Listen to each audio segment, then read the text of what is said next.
La prochaine étape dans notre démarche va consister à faire un peu de ménage. Un peu de ménage, pourquoi? Parce que la plupart des systèmes, lorsque vous les installez, ils viennent avec des données initiales. Parfois c'est pour vous aider, parfois c'est pour vous donner, comment dire ça, un aperçu de ce qui est possible dans le système. Parfois c'est pour des raisons obscures. Pas obscures parce qu'ils ne les disent pas, mais obscures parce que je ne les connais pas nécessairement. Donc, WordPress n'échappe pas à la règle. Certains contenus sont livrés par défaut. Mais nous allons nettoyer un peu tout cela. Pas nécessairement parce que euh, c'est quelque chose qui va poser problème, non, pas du tout, mais c'est plus pour avoir un environnement neutre, un environnement complètement euh, clair, avec lequel on pourra travailler avec plus de sérénité. Alors, parmi les éléments qui peuvent avoir du contenu, et qui en ont même d'ailleurs, nous avons les articles. Donc, on va se diriger vers notre menu, qui est à l'extrême gauche. Sous la section articles, on va prendre tous les articles. Alors, on a un article qui s'appelle Tout le monde, et on peut le voir ici. Donc, voici l'article en question. Bonjour tout le monde, bienvenue à WordPress. Ceci est votre premier article. Modifiez ou supprimez-le, puis commencez à écrire. Alors, c'est un message de bienvenue et tout le reste, mais Blog Itératif a des contenus d'une richesse inqualifiable.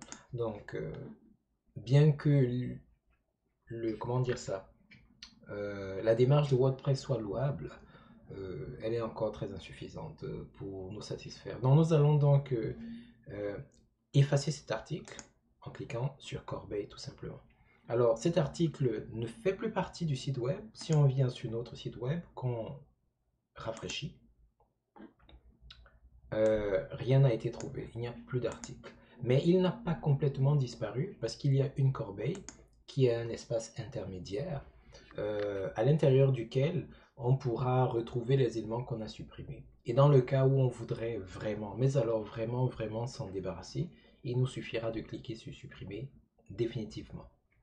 Mais nous allons déployer cette intensité de suppression un peu plus tard. Alors les articles faisaient partie de certains des contenus initiaux, mais il est également question des pages.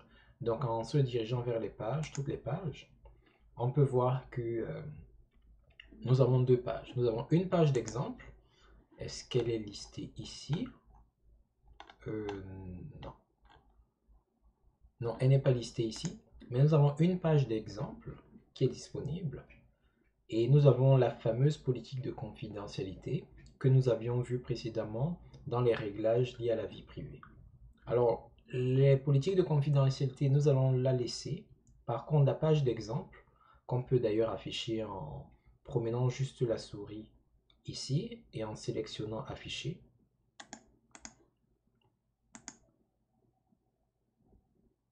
qui n'est même pas définie. En fait, nous avons changé la manière dont les articles sont définis, donc il faudrait rafraîchir la cache. Mais nous allons nous en débarrasser quand même. Ici également, nous avons une corbeille que nous pouvons voir ici. Si on veut vraiment s'en débarrasser, il nous suffira de cliquer sur supprimer définitivement. Autre chose qui parfois est livrée avec WordPress, ce sont les extensions.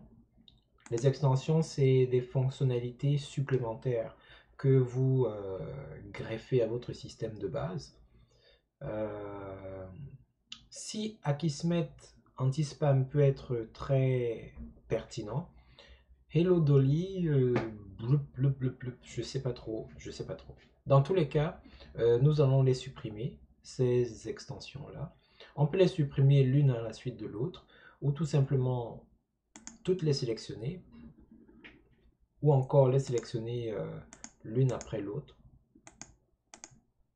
Dans notre cas, il n'y en a que deux, donc toutes les sélectionner, ça marcherait, mais si nous en avions une dizaine, une quinzaine, et qu'on cliquait ici, on les aurait absolument toutes sélectionnées, ce qui peut parfois être délicat. Donc parfois, c'est plus simple de les sélectionner les unes à la suite des autres, Puis, dans la zone des actions groupées, on peut appliquer une action collective, comme la suppression.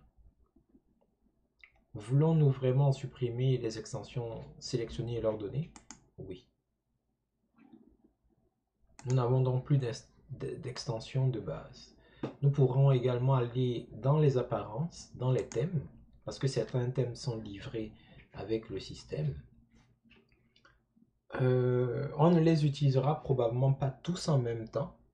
Donc, nous allons en supprimer quelques-uns parce que les avoir tous en même temps veut également dire devoir les mettre à jour lorsque les différentes mises à jour vont se présenter. Et parfois, si on ne les met pas à jour, ces éléments dont on ne se sert pas peuvent s'avérer être des portes d'entrée vers notre système. Donc, mieux on a de choses à gérer, plus ça vaut le coup. Si on veut malgré tout conserver toutes ces choses à gérer, alors il faudra adopter une stratégie qui nous permettra de rester efficace sans compromettre la sécurité de notre système.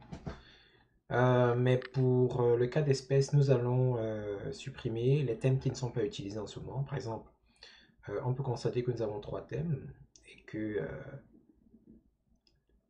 le thème 2019 est celui qui est utilisé. Ça veut dire que 2016 ne l'est pas, 2017 ne l'est pas non plus. Nous allons donc sélectionner 2016. En bas à droite, nous avons un bouton pour supprimer. Nous allons nous en servir. Idem pour 2017. Nous restons donc avec 2019.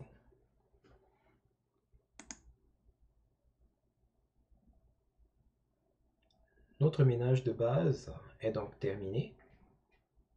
Nous sommes prêts pour la suite.